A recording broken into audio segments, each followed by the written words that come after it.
Good morning, everyone. For me, it's quite early. It's approaching about 8 a.m. So apologies if I'm groggy, but I've chugged 2 coffees at this point, so hopefully I'm awake.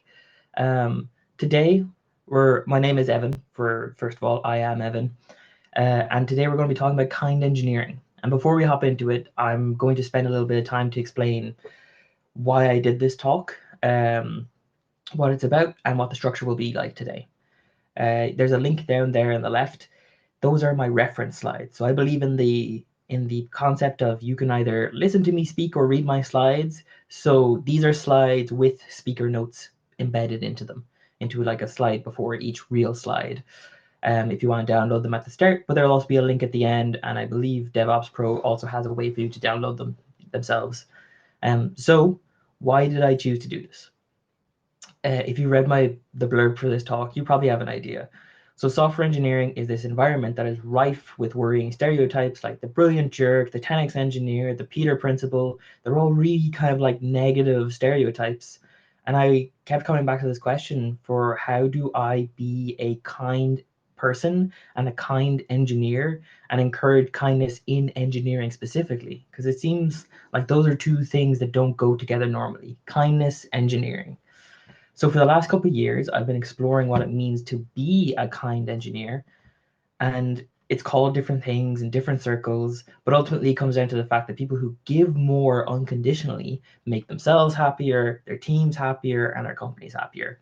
So today I'm going to be sharing some practical tips on how people can become kinder engineers.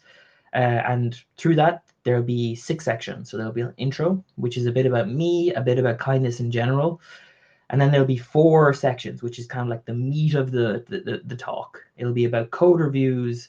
It'll be about honesty in the workplace. It'll be about psychological safety, and it'll be about giving and receiving feedback. And I will prepare you because it's still quite early here. So you may hear kids in the background, you may hear dogs running down the stairs, and you may hear a cat who is very upset with me because I have taken them out of the room to do this talk. So please bear with me. But without further ado, we'll hop right into it. So a bit about me. As I said, I am Evan. I'm from Ireland. I'm just moved back from Ireland actually this week. So this slide is unfortunately out of date by about a day. I'm a site reliability engineer with a company called SolveMate. I'm a massive nerd, and I think, or at least people have told me, I'm a kind engineer. But what does kindness mean? So kindness, to describe it, I really love this quote from Tanya Riley, who works at Squarespace. Her talk Continuous is a great talk, but I really love this excerpt. Kind is about being invested in other people, figuring out how to help them and meeting them where they are. And you're going to see today that that last bit, meeting them where they are, that's a recurring theme that comes up again and again and again. And I'll highlight it each time it comes up in the talk because it comes up a lot. That is the crux of what kindness is. It's about finding out how to meet someone where they are and not asking them to meet you halfway, not asking them to meet you where you are to help them. It's about meeting them where they are, walking a mile in their shoes, going to them. And there's a difference between being like kind and nice. I mean, you should be both, be as nice as much as possible, but nice brings in cake, and we love them for bringing in cake. Everyone should keep bringing in cake. I love cake. But kind is the kind of person who goes to your manager and says, "Hey, this person is doing great work. Consider them for the next lead role, or consider them for the next project." And you never know what happened. It doesn't. It's something that doesn't implicitly benefit them. It's something they have done for your benefit. So I imagine the question you all have at this point is, what has kindness ever done for me? And I really love this book by Adam Grant. It's called Give and Take. Um, and it divides the world into like 3 different types, which are givers who give more than they take, takers who take more than they give, and matchers who give as much as they take, or they take as much as they give, depending on your glass half full kind of attitude. And it has a lot of studies, a lot of anecdotes, a lot of stories that prove that givers generally end up more productive, they create more meaningful networks, they're more likely to receive help, they're more successful, they're happier in general, and they bring that to the rest of the company. So the first section we're going to cover today is probably the most common thing you will do in engineering. It's one of the most powerful asynchronous forms of communication we have in engineering, and it comes up a lot.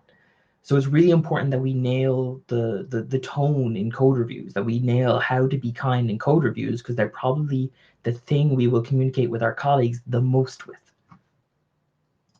So it's important to begin with the tone.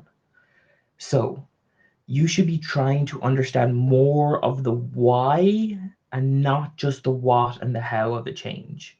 Understanding the reasoning that went into the change, the motivations, why someone is doing it. You shouldn't assume that people are doing it out of malice or ineptitude when something goes wrong or you have to correct something. People don't get up in the morning and choose violence. It's just not true. People do things because they think it's the right way to do. You should also, a good method for kind of like sussing out what the motivations are in a code review is you should ask open-ended questions instead of making strong or opinionated statements. So instead of making a statement about this is true and we do it like this or we do this or that, ask more why questions. Ask more like what if questions. Like if something is done differently to how it's normally done, maybe be like ask them a what if question about like the scenario it's meant to prevent. If this code doesn't scale, ask them what would happen if one of the servers went down. How would this code affect the rest of the fleet? Or there's so much you should be concentrating on when it comes to open-ended questions, and make questions instead of statements. It's a really easy switch to flick. Instead of like telling someone in a review that you have to do this or you have to do that or this is wrong or this is right, just ask a question instead. It makes people less defensive. It means they're more open to feedback. It means they're more open to your change and understanding and learning. And the final thing I want to say is that you should try to assume that you might be missing something. Try to ask for clarification rather than correction. This feeds into the open-ended questions because it gives people room to clarify the situation and clarify why they did this, why they chose to do this, what happened with it, instead of you trying to correct them. And a small part of the code reviews that I really wanted to highlight was nitpicks, because nitpicks come up a lot. So if you don't know what they are, they're unimportant comments. You could merge the code without addressing the nitpicks. And that's the definition of them. They're tiny little things that help people learn kind of like on a smaller scale, on a cumulative scale, but they're not necessary for the code to run. And two things you can do are you can clearly identify and call out your nitpicks. So you make it very clear that the message is this is a nitpick. It's not something you have to spend too much worry about. And two, if there are a lot of nitpicks, it may be a sign of a larger problem, such as with tooling, process, or standards.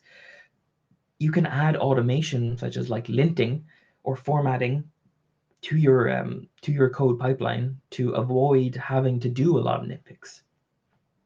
There's probably a bigger problem at play here if you have a lot of nitpicks. I would say more than 5 is a lot of nitpicks. And so I said that this was an asynchronous communication tool. And it's important to understand when that should stop being asynchronous. And depending on your setup, it may not be, the cost of becoming synchronous may be more or less depending on your organization. But it's important to understand when to sit down and talk to someone either through IM or through face-to-face on like a web call or in a meeting or something. So if you have lots of questions, you should reach out to the author directly, because sometimes some people don't like a lot of public criticism. I know personally, like I found it quite hard when I'm new at companies and some people are like, well, these don't meet our standards. and you get like a lot of comments, and it can feel a little demotivating.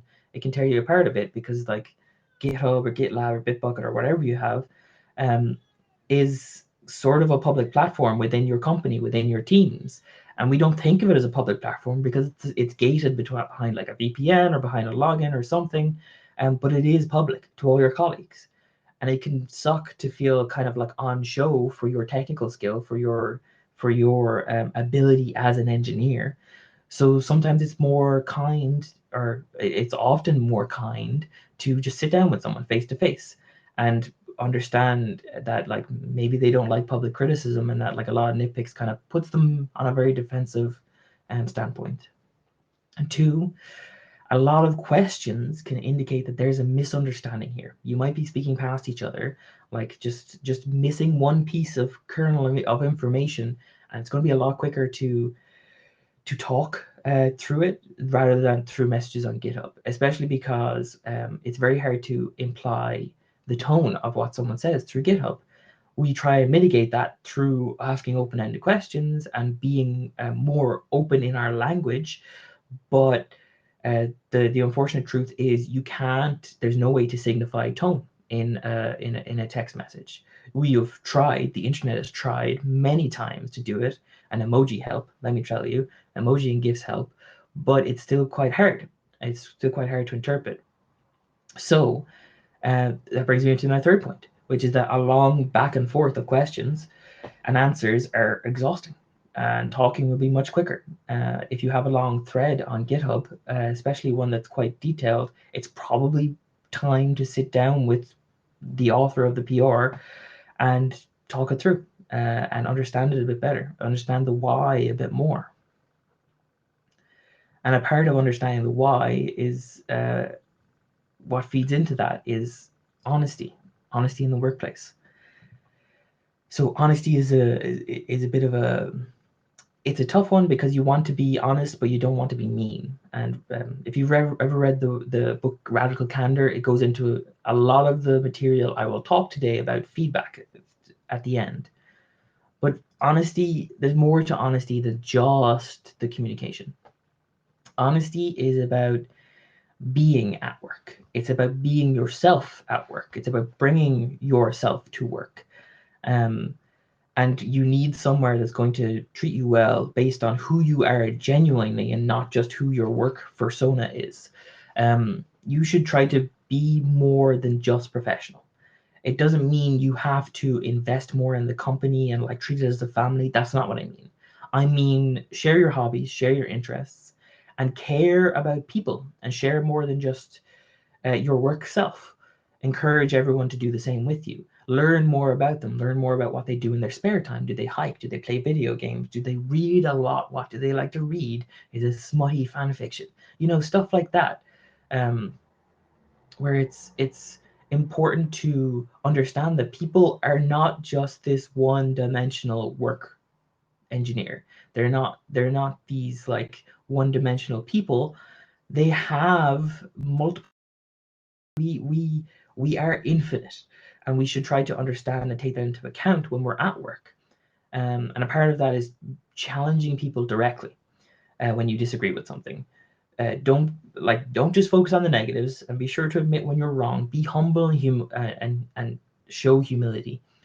Um, but you should, when you have a disagreement, challenge people directly. Go to them directly and be honest with them up front. You don't want them hearing it through a side channel. You don't want them hearing it through someone else. That is going to degrade your relationship with them and your rapport with them. And this is about building up a rapport. It's about understanding who they are, and them understanding who you are, and trusting you a bit more. It's about trust. And the last thing I want to mention is that often it comes up that often it's kinder to lie. It's not. White lies aren't evil, but they don't help people grow. And it's one of those things where you don't want to admit to someone that you don't want to say like you did a great job, and then them hear that they didn't. Which brings me into the next section: being honest when it helps. So you shouldn't be honest relentlessly. You shouldn't be brutally honest. that's not going to be kind. That's not going to be helpful. It's going to wear people down. It's going to mean they might trust your feedback, but they're not going to like that you haven't put any empathy into your feedback. And so there's a difference between nice and kind. I had kind of mentioned it at the start, but here's a clear example. So you went into a meeting, your colleague was presenting a new topic, maybe they're a new architecture design, we'll say, and it didn't really go well. People tuned out, no one really listened. They got the okay at the end, but it wasn't really successful. So what happens is afterwards they come to you and they're like, hey, how did I do in the meeting? They were like, oh, you were like, good job in the meeting. That's nice. That's kind of like a white lie. It's something that like you want them um, you want them to do more talks. So you're kind of like being I think the term is ruinously empathetic. You're using too much empathy, and you're saying good job in the meeting, and you're lying to them because they didn't go well. It wasn't a good job. So what happens if the committee sits down and they think, well, actually, we don't really like this idea, and then that person finds out that, okay, why did Evan tell me that I did a good job in that meeting when I obviously didn't? Because I obviously didn't get my meaning across. So the kinder answer is to give them specific and direct feedback almost immediately after the meeting, or 10 to 15 minutes after the meeting. Give them time to decompress if they know it didn't go well. But you should go through and be like, the answer to the question was a bit rambly. You missed the opportunity to convince people about your idea, but it is a really good idea. You just need to practice your elevator pitch. And notice that I gave them a specific thing that they can go away and improve, and use that as like a metric for improving. So I can work on my elevator pitch. Cool. That's what it means to be honest and kind. Is you're not lying to people because you want them to feel good. You are being honest with them because there's something they can improve, but they're still doing good work, and you should acknowledge that. And if you were wrong, if the meeting did go well and it turns out that like, oh, that was just some personal bias you have, come back to them later and be like, hey, I figured out that I made a mistake there. I gave you bad feedback. I'm going to be honest with you and be humble, and admit that I was wrong. I was wrong, and I'm sorry. Which leads me into the third section today, which is about psychological safety, which is my favorite subject. Oh, I love psychological safety. Um, Psychological safety is probably the thing that underpins almost everything in any teams. It is, in my opinion, the thing that separates successful and unsuccessful teams, is having good psychological safety, making people feel safe. And if you're unsure what psychological safety is, it's the way I will describe it is that there is physical safety, which are your physical needs like food, water, sleep. You've also got job security, um, uh, and you've got like kind of like the physical needs. You got four walls, a roof over your head, and you are assured that for the next X amount of months you will have money and um, a job to come to. And hand in hand, psychological safety is the psychological aspect of a lot of those things. So it's about the social relationships you build. It's about how safe you feel in the workplace. It's about how safe you feel putting your hand up and admitting that you were wrong, or to point out that something else is wrong. How comfortable you feel challenging people in the moment instead of through back channels. A good measure of like whether there is good psychological safety in your team is to see at the next meeting that doesn't go well, how many people uh, channel feedback through their manager rather than talking to the person directly. So psychological safety is very important. And there are 4 different things you can do to help build psychological safety. And the number 1 is encourage feedback. So we talked about bringing your whole self to work, and this feeds into this section. So the first thing you should do is you should be the first to ask for feedback, especially negative feedback. So I really like this mental model of the 3 questions of what went well, what went badly, what can I do differently in the future. I think it's the same model that sprint retrospectives use. So it's like, what should I stop doing? What should I start doing? What should I keep doing? That's essentially what that is. So after a project ends, or like after a meeting or a presentation or something, take some time to approach the people in the meeting and gather some feedback. Talk to them directly, understand, what went well, what went badly, what would I do differently in the future.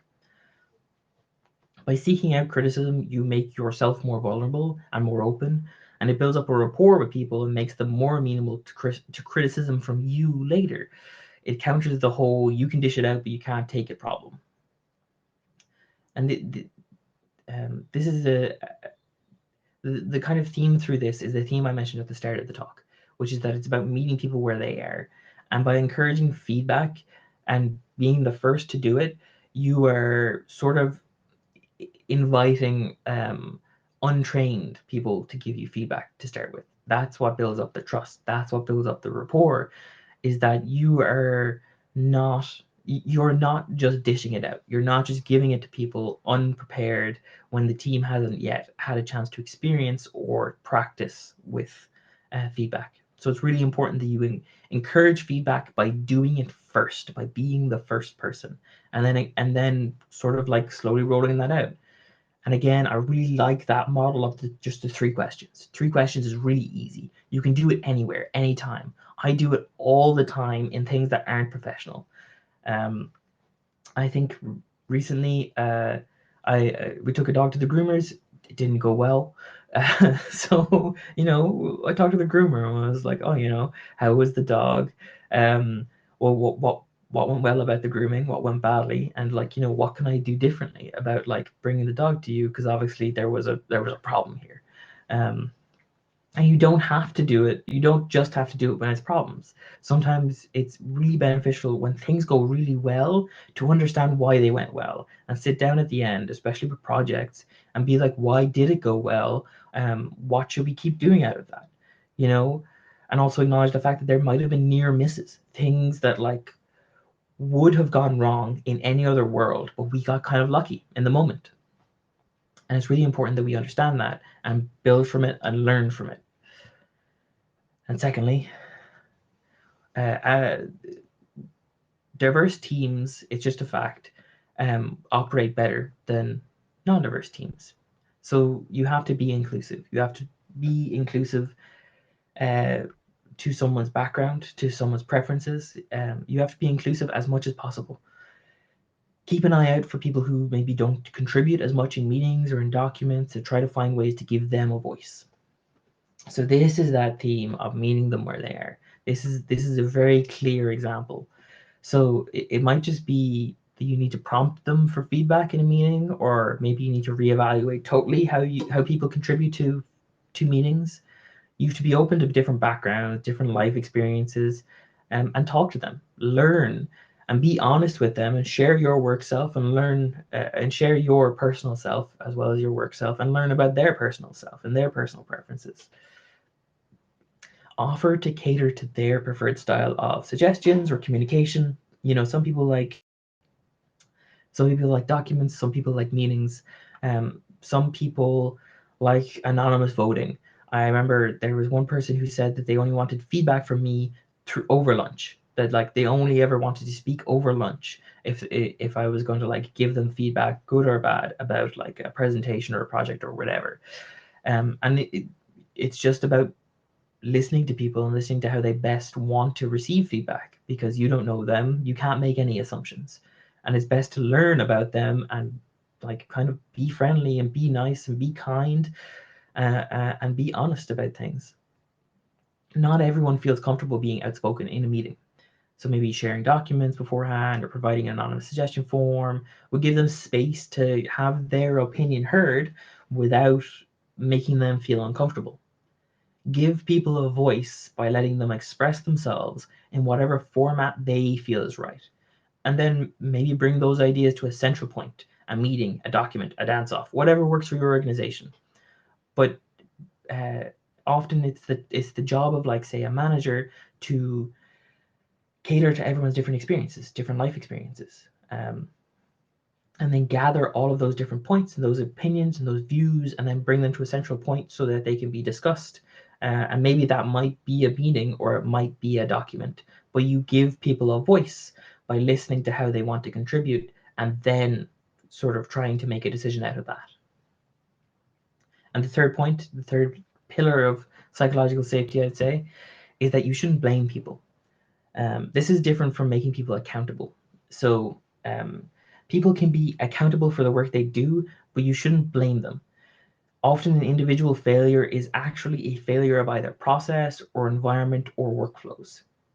An old manager used to say to me that we put you in the position for you to make that mistake, for you to push that change, and that is why the team takes ownership over it. We succeed together, we fail together. It's about not attributing individual blame to people, because there are environmental factors. There are factors outside of that person that led to them making that mistake and leading to that issue. Maybe we presented them with the wrong information. Maybe the unit test passed and it gave them a false sense of security. Um, Maybe the system was in a bad state that day and it brought everything down. Uh, maybe the person who normally supervises them was off taking a coffee when they decided to deploy it.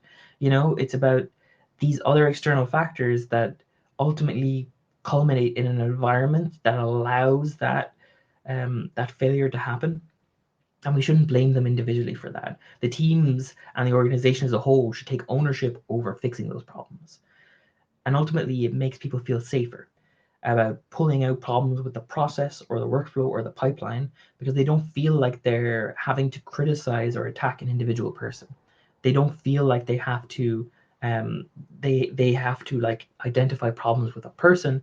It's problems with a process. It's problems with the environment.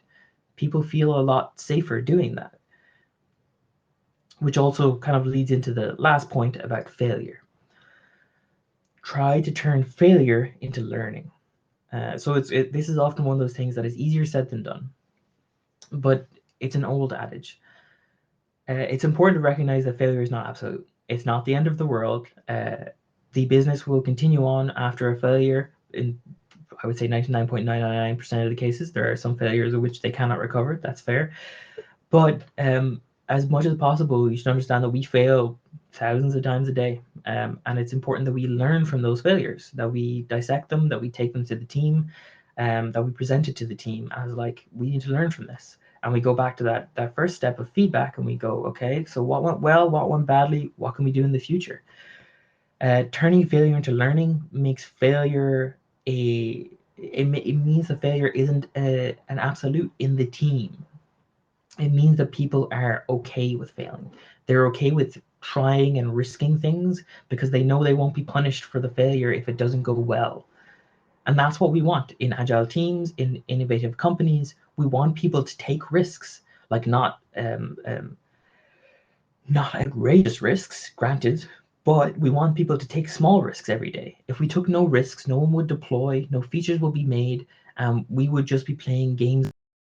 That's all it is. You need to turn failure into learning so we can learn from the failure and grow as a team. You often learn on like an exponential curve when you fail early and you fail often. Um, there are situations where you can't do that, where you can't allow a lot of risk. But when it does happen, you should still take the opportunity to dissect it, to go through it. In SRE, we call it postmortems. We go through what happened. We go through a timeline. We go through what were the environmental factors. If you want to use the 5 whys, go for it. Just remember, there's no root cause. It's all feeding into this failure, but we should learn from it, and that's going to make people feel safer. It's going to make people feel safer to take risks. And so all of these feed into this idea of psychological safety. They're all a little overlapping in a lot of different ways. And you'll probably have noticed that like I mentioned certain points from one slide to another, and are I repeated points because they're linked and they're coupled, or they're tightly coupled. it's important that we build psychological safety in our teams, because that's kinder. It's honestly kinder. And it's about meeting people where they are, being inclusive. It's about not assigning blame individually. It's about turning our failure into learning. And it's about making people open to feedback, both giving and receiving, which which will lead me into the final fourth section of today. Um, besides the outro, is giving and receiving feedback. This is often a really tough thing for engineers, because no one ever sits you down and is like, hey, how do you tell someone that they caused a problem? Or how do you, or even how do you praise someone? Like, how do you praise someone? How do you give someone praise in a good way that it makes them feel good? So, specifically about negative feedback, here's some general kind of like tips that I have. Start by asking for criticism. And not giving it. This is that encourage feedback thing from psychological safety. You need to build up a rapport before people will feel comfortable trusting you with criticism, before giving you for trusting your credibility with criticism. You really do need to overcome that hurdle of you can take it as well as dish it out, because that will be people's immediate first thought, is that, oh, this person just likes to criticize everyone. Secondly, don't make it personal. It's not about your emotions, it's about theirs. And I'll talk a bit more about that in the next slide. But this is that idea of meeting someone where they are, because it's not about how you feel in the moment. Some of the feedback might be how someone made you feel, but you shouldn't still be feeling that in the moment. Thirdly, you should be specific about praise and criticism. Being really specific makes people, one, trust it a lot more. And again, I will talk about this in the next slide. But being specific gives people a very specific thing to um, to kind of like hang on to latch onto, to prove the credibility of what you're saying, to prove the logic of what you're saying. And it also makes them, in terms of praise, it makes them feel a lot better, because if you give general praise, like if you're like, oh, you did great in that meeting, it's kind of nothing praise. It's too general. Whereas if you were like, oh, your elevator pitch in that meeting was great, it's like, awesome. I'm so glad that my elevator pitch was so good that someone decided to highlight it. And there so much about understanding kindness, and about what kindness is in the long run is about spontaneity, about that those like unexpected praises that you didn't expect were happening. And it's so nice to receive them, for someone to pop up out of nowhere and be like, hey, I'm monitoring this project, and you this is great, I love this. And it's like, oh, it's so nice. And finally, if you point out a problem, try also to offer a solution. If you can, it's not always possible, but if you can offer a solution, it gives people like a definitive jumping off point of like, okay, I can improve that immediately. And it gives them something to measure when they go to improve. It's really important that if you have a solution, you can give it to people. But you also shouldn't feel like you have to have a solution. Um, Sometimes we hold ourselves back because we don't have a solution. But it's still important to be honest with people, be inclusive with people. So I mentioned that I was going to talk more on this slide, but there are 3 steps to giving feedback. There is emotion, is the number one thing. Take the listener's emotion into account, not your own. Like I said, you should not still be in the emotion if the feedback is about your emotions. And you should also understand where the listener is emotionally. You should understand that, like, if the meeting went terribly and they know it went terribly, they're gonna still feel like shit, you know. Like, you don't want to approach them immediately, or maybe you want to comfort them for a little bit before you give them feedback. Take into account where they are, meet them where they are, and give them the feedback that they need. Secondly, there's credibility. You need to demonstrate that you have expertise in giving this particular feedback about this particular topic. You also need to show humility. Humility will build credibility. It will show people that you can meet them where they are. It will show people that, like, you understand your own mistakes and that you're not perfect. But credibility is about, like, demonstrating that, like, okay, I have experience with this. Here's what you need to do. Um, and thirdly, kind of leads into logic. You should be able to show your work and how you reach the conclusion, so people can see if there are flaws. People need to be able to like go through your thought process and dissect it and understand whether it is a valid piece of feedback that is relevant to them, or if you are missing something. You might be missing a piece of an event that happened, or some knowledge about something that has occurred between the meetings, or in email threads or whatever, that made someone grumpy in like a presentation. But it's important that you show your logic and that you work through it so that people can understand where you're coming from and why you're saying it. It also gives people tangible examples to work off of, because you have examples through your logic.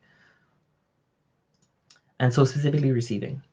It can be hard to receive feedback. We often, by nature, are defensive people.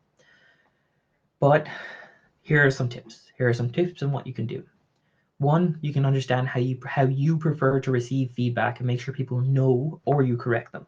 If you don't like receiving negative feedback face to face, you prefer it in writing, or you prefer it in lunch, that's fine. Just make sure you let people know. Make sure you let people know ahead of time so they can prepare in whatever way meets you where you need to be met. This is about people being kind to you, is essentially what receiving is. But there is a bit of yourself that you need to be upfront about, like what you prefer and how you want things to go. Secondly, listen, understand, and then thank the person for their feedback. Giving negative feedback is super tough. You're probably going to experience this. It's super tough to tell someone that like something is going wrong, that something isn't going the best. And you should just start with thanking them for their feedback. Even if it's not good feedback, or you don't know if it's good feedback yet, just thank them, because it's a tough thing to do. And you want to encourage people to do it more and practice it more, even if in the end you find faults in their logic and don't follow through. That's perfectly fine. Listen, understand, and then thank them. Thirdly, this is kind of related to the last point, don't react in the moment. Take some time to gather your thoughts and processes. For instance, I know personally that I'm a very defensive person. When I first receive negative feedback, I always need to take 10-15 minutes just to cool my head a little bit, to like take a walk and process it, just to understand it a bit more. Why did they say it? Where is it coming from? Is the logic sound? Do I trust this person? Am I in an emotional state to properly process this? It's important that you take some time, because you don't want to say something you will regret, is the old adage. And fourthly, ask for clarifications or examples where you can. Some people, not everyone is trained to give feedback. Not everyone has practice or experience giving feedback. They might not include the logic of their decisions. And it's the most common thing that people will leave out, is they will leave out the logic. So you should ask for clarifications, ask for examples, ask for them to run through their thought process with like why they're giving this feedback, and to run you through some things you can improve. Because that will give you that sort of launching point of like, okay, I can change this, I can do this differently next time. It's really important. Oh, I've been talking for a while. So the next section is the last section. It's the outro. And I'm going to give you some further reading. So if you're interested in any of the topics we talked about, things that you can read more about. So it's there's a wide variety of different mediums. I really love the book Give and Take by Adam Grant, which I mentioned at the start. It's one of my personal favorites, and even if you're not in tech, I generally recommend it to people. Secondly, Radical Candor. Similarly, Radical Candor is great for learning about feedback and learning about honesty. It's those two sections. It's feedback and honesty that really is what Radical Candor is about. It's a really great book. I really like the quadrant section, and it's given me terms to explain it, like ruinous empathy, like challenge directly, like care personally, things like that. You'll have heard those phrases throughout.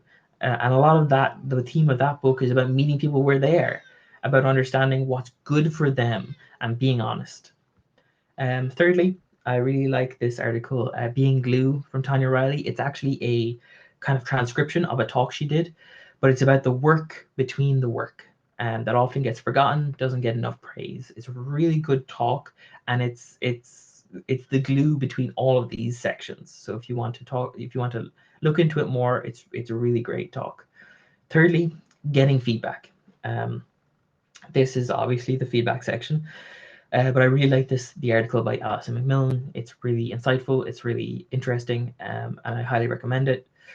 Thirdly, changing company culture requires a movement, not a mandate. A lot of what I talk about today is about culture changes. It's about slowly but methodically and deliberately changing the culture in your teams, in your company. And it's important to understand how to do that and why to do that. And this article goes into that. It's really good. And the last one is a little bit of a self-promotion, but if you were interested more in reading about psychological safety, particularly an introduction to psychological safety, I have a good article called Psychological Safety and the Only Pyramid Scheme That Works. It's me, but I swear it's good. Promise. And so finally, we come to the end. And in summary, kindness is about good communication. It's about being honest when it helps and with your personal and work self. And it's about safety. It's about feeling safe where you work and how you work and who you work with. It's about feeling included. It's about feeling safe to put your hand up and say that there's something wrong here. If you'd like to talk to me more about anything I talked about today, you can. We have a Q&A in a section where you can, in a second, where you can put some questions. But also you can reach me on Twitter, LinkedIn, and that's my email as well if you want to send me an email. And the last question I want to leave you to today is, and if it's the only thing you think about going away from this, how can you be kinder? What is one thing that you can change today to be kinder in your engineering organization right now? So thank you so much. Thank you everyone for listening to the talk today. Um, I was really happy to give it, and I think we're going to go into a Q&A now. So if you'd like to leave your questions in the chat, I can start answering them.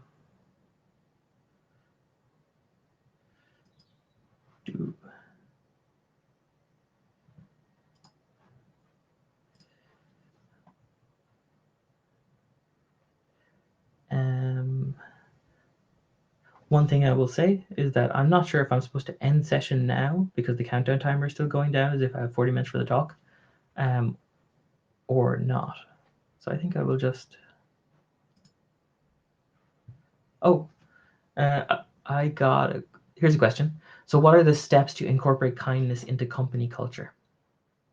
So steps to incorporate kindness into company culture. One thing you can do is be very deliberate about it.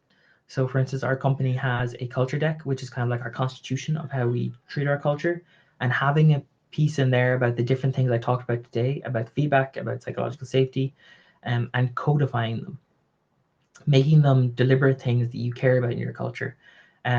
Feedback is one of the easiest ones to like write down and be like, our company now believes in this, and then sort of follow through and measure it as best as possible.